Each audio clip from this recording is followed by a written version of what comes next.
Hey, Scott. Mm-hmm. So, we've covered witches and vampires and demons and ghosts and zombies. Yes, we have. But what could possibly be left? Perhaps are you a friend with a monster? Under my bed. That's right. Really? Riri? Okay.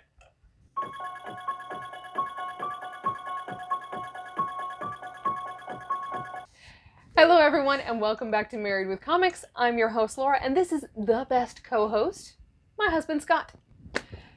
Now, before we get into all of our monster titles and our last joint video, at least for This category, yeah. Exact. Theme. this theme, quick reminders, please make sure to continue to subscribe, like, comment on videos, share them. We do have a 1,000 subscriber giveaway coming up, and if you are not commenting on videos, you don't qualify. Enough said. All right.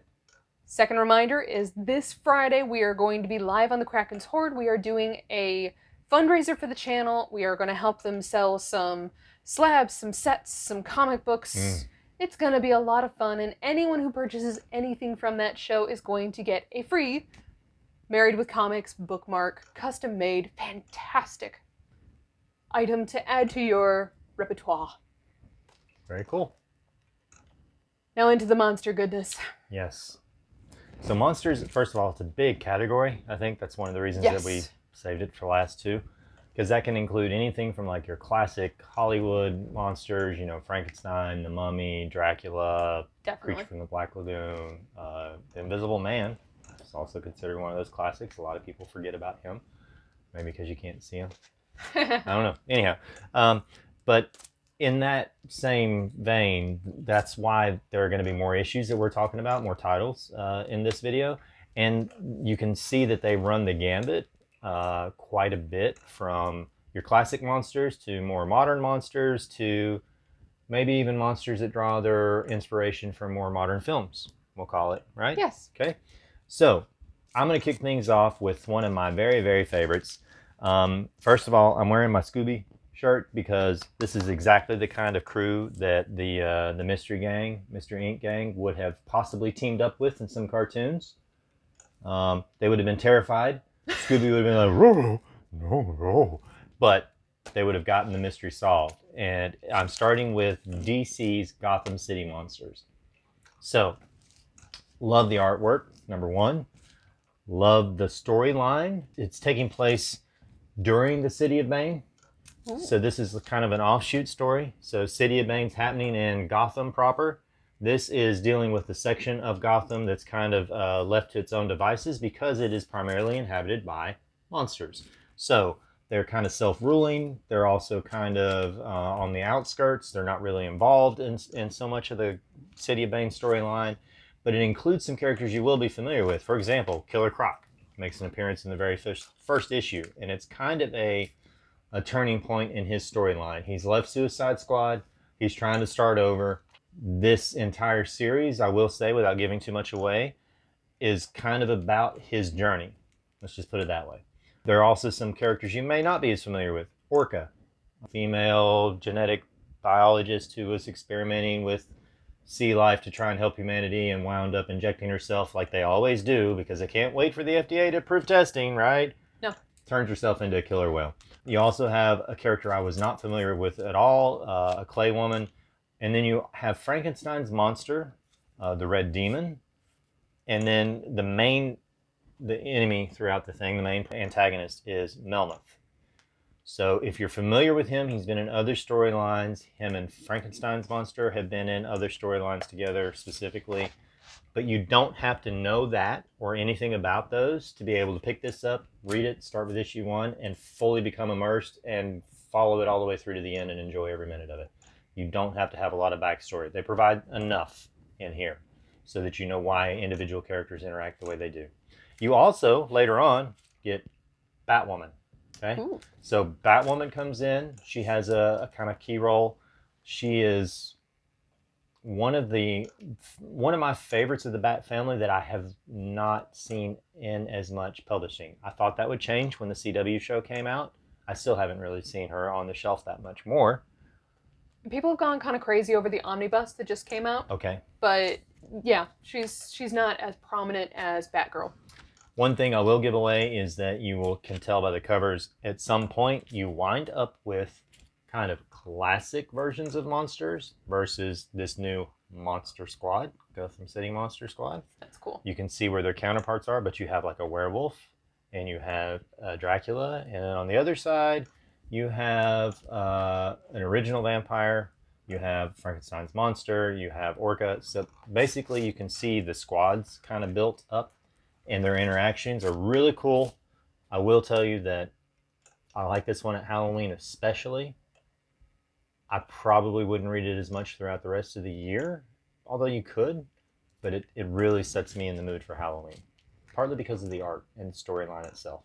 So, contrary to Scott's Scooby-Doo choice, I went with the red t-shirt from Star Trek saying I might not make it, because the other half of kind of the monster stories is you end up with some of these, you kind of thrown in the middle of a situation and not everyone makes it out alive. So, my first title is Marvel's Monsters Unleashed. This is written by Cullen Bunn, and the artwork is done by McNiven. Now, this is one of those huge crossover events that Marvel has done. So if you are familiar with the Winter Soldier TV series from Marvel, this takes place right afterwards where Falcon is now Captain America. So if you've been kind of following along with that storyline, this will be an easy jumping in point.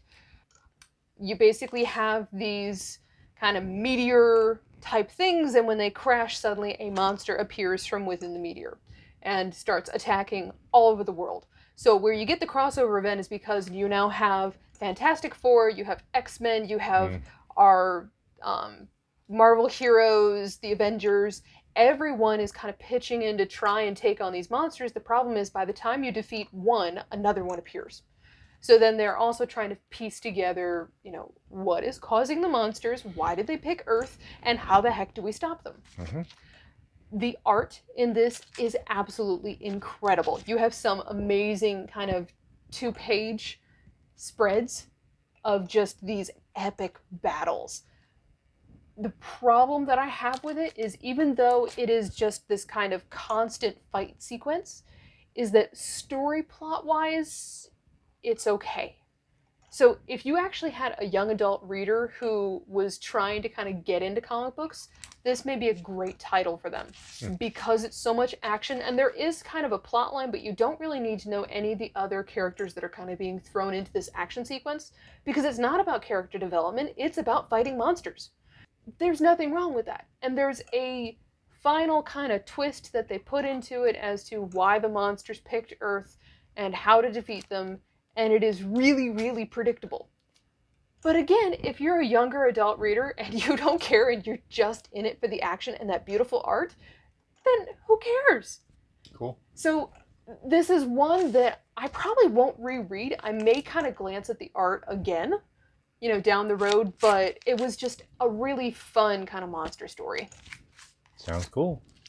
So my next one, unfortunately, was not one that I enjoyed nearly as much as Gotham City Monsters. It's Legion of Monsters by Marvel. This one's written by Dennis Hopeless. The art is by Juan Doe. Let's start with the art. So it's a certain style. It's just not my favorite. There's absolutely nothing wrong with it as far as execution of it. It's easy to read and follow, unlike the Zombies one or the Penny Dreadful one, where I told you couldn't even make out what you were supposed to be seeing in some of the panels. I mean, you can clearly see what's going on in these, but you also, it's an angular, it reminds me of a Saturday morning cartoon I cannot remember the name of right now, but it's just that angular, almost two-dimensional, and maybe that's my problem with it, because the characters almost look flat-faced, and then you get some really cool images every now and then of, like, one of the characters in here is the Mummy, and it's drawn incredibly well, but then one of the other main characters is Elsa Bloodstone, who's a human monster hunter, and every time you see her, she looks like a cardboard cutout. Morbius is a prominent character in this as well, and he looks odd. Yeah. But anyhow, the premise of this one, I do think, or I would have liked myself to have had a background. The writing in this issue as it stands, if you didn't read anything else, you just picked this up. The writing itself is not bad, but the story lacked enough background for me to care about a lot of the characters and what was going on and why it was happening until I was already halfway through. And even by the end, I kind of was left with a meh, like, oh well, I read it. They solved it. It didn't really do anything for me. The main jigs of it, though, is these monsters are living underground and self-governing, self-policing, and Morbius is essentially like the head of that police force. And he has the Wolfman and Mummy and several other monsters that are kind of like on his squad, and they're trying to provide a kinder, gentler monster face to the residents of the world above by policing themselves. When things go awry, they get involved and they actually wind up having help from Elsa Bloodstone, who enters their realm kind of unwillingly, chasing someone at first, to solve why the monsters are acting differently, who started it, what the point of it is. And in the end, it all comes back down to, you know, Morbius is kind of one of the prominent reasons for it. And when they figure that out, they're left with the idea of, well, we can blow everything up and we're going to collapse everything so that this stops here, so nobody escapes and the world's not terrorized. And then the world turns around and starts hunting us like they used to. Or maybe there's another solution. I won't give away anything, but I will say that they solved it, and I thought that was kind of predictable, but the art never brought me into it in a way that I was excited enough to get to the next page to figure out what was happening with the story. And if I'd had more background, I might have cared more about why and what was going on with the people in it. So, next category within this is actually our monster hunters. Yes. So, Something is Killing the Children. Now, I gave away my Volume 1 and Volume 2 in our very first 250 subscriber giveaway, knowing that I was going to get the deluxe slipcover edition of Something is Killing the Children. It came out last week, and then everyone was shorted, and I do not have my copy, but that's okay. So they're going to do a reprint. It is coming back out, and I've got to decide whether I do indeed want that slipcover because it looks really cool, or if I just want to get the hardcover that comes out next month. So that's why I'm not holding up Something is Killing the Children. Something is Killing the Children is a fantastic storyline written by James Tynion IV, so yes, I am a fan. We have Erica Slaughter, who is our main character, who is quiet, brooding, and a badass. She travels to these different towns and she faces the different monsters, and she is hunting and she is following the orders of the House of Slaughter or purposely going against the orders of the House of Slaughter, depending on what's going on in the storyline. So she is just that kind of character that doesn't have to say very much to get her point across and get some really hysterical scenes going on. The storyline is very, very fast-paced, but I like the fact that you kind of start with these huge, ominous questions, and then by the time you're finishing Volume 1, you're dying for the next issue because it sort of leaves you with enough things answered and then a couple more questions that you're ready for Volume 2. Nice. And by the end of Volume 2, which is why I knew I was going to get the hardcover, because it has Volume 1 through 3, by the time I reached the end of that one, I was like, I am so invested. I want the hardcover. I want the complete collection, and I want to read this back to back and fly through 1 through 3. It is a very fast read, but it is exceptionally good. Highly recommend it. So my last one is one you may not have heard of, or you may have heard of but don't know much about. It's Hackslash. This is an indie book. It says it all on the cover. The slasher victim slashes back. So the premise of this is, if you've seen the movie Final Girls, yes, it's a similar idea, but they take it a step further. So she portrays herself and puts herself in different situations where there is a crime spree going on. There are people going missing. There are 3 sorority girls found in the woods over the course of a month, right? She, the main character, puts herself in that situation as a sorority girl, you know, puts herself out there in the same environment, same kind of situations, finds out who the person is, doesn't say anything, doesn't call the police, gets herself put into the position of being, quote, the next victim, and then turns the tables on the killer. And I absolutely flippin' love that idea. It's kind of a vigilante, but instead of a vigilante who's like, oh, the court let him go, I'll change into my costume tonight and go find him and we'll serve justice.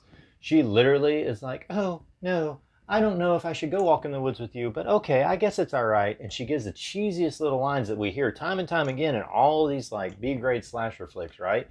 Because there's a commercial right now where they're all huddled and screaming, and they're like, the girl's like, why don't we go get in the car with the engine running? And they're like, no, let's go hide in the shed with all the chainsaws. Yeah. And the monster's literally standing there like, right? Okay, that's her, and she says all those cheesy things, and then at the moment where the killer, monster, whatever it is, thinks that they have her in her clutches, she turns around, whips out a baseball bat, just beats the crap out of him. But she also has help from her own, very own monster named Vlad. One of my favorite characters because the banter between her and him is priceless. It's at once it's kind of smart alecky and quips, but he also has the most dry, flat sense of humor because I don't want to give away too much because I really want you to read this, but his background, he has a reason for being that way. And so she'll say something and he'll be like, no, that doesn't make any sense. And he'll give his response and it's deadpan and it's absolutely hilarious. This is them. So it's her and Vlad. Okay. This particular one that I've got is called First Cut. Now it's a trade. It collects several issues. It has her origin story. It has her origin story in it, and there's different art throughout it. Some is very different styles compared to some. It isn't a child-friendly read. No. But it is a young adult friendly read, I think. You know, like if you're in high school, you've probably seen worse on television. If you're in college, by all means. But I don't think you would like pick that up and hand it, but you wouldn't based on the cover probably. Hand that to your, 10, 12-year-old. Some of it, it's not even like in an overtly sexual manner. It's just, it is violent, it is grisly. And some of the storylines involve sorority girls. And, well, they involve things that would scare a small child, I think, because they could be like, I don't want to go to school tomorrow. What if the guy gets me when I come off the bus? Ultimately, though, because I mean, like, look at some of these people are just so well drawn, very well written, dry, quippy, great sense of humor. Each one is independent. So, like, if you knew nothing about her and you didn't even see this video to hear my intro and you just picked this up one day and read it, if you're into that kind of horror flick, fandom, final girl, the victim becomes, the hunter, you will definitely like and appreciate Hackslash. So our last title is one that a great friend of ours, Keith, let me borrow, and that is The Witcher. Now, if you have not watched the Netflix TV series, I highly recommend it. I love it. Season 2 is coming out very, very soon, which is another reason why I wanted to read the comic books. The Witcher is a fantasy-type storyline where he is hunting monsters. So our final monster hunter. So one of the things that I absolutely love about this series, at least on Netflix, is Geralt, who is played by Henry Cavill.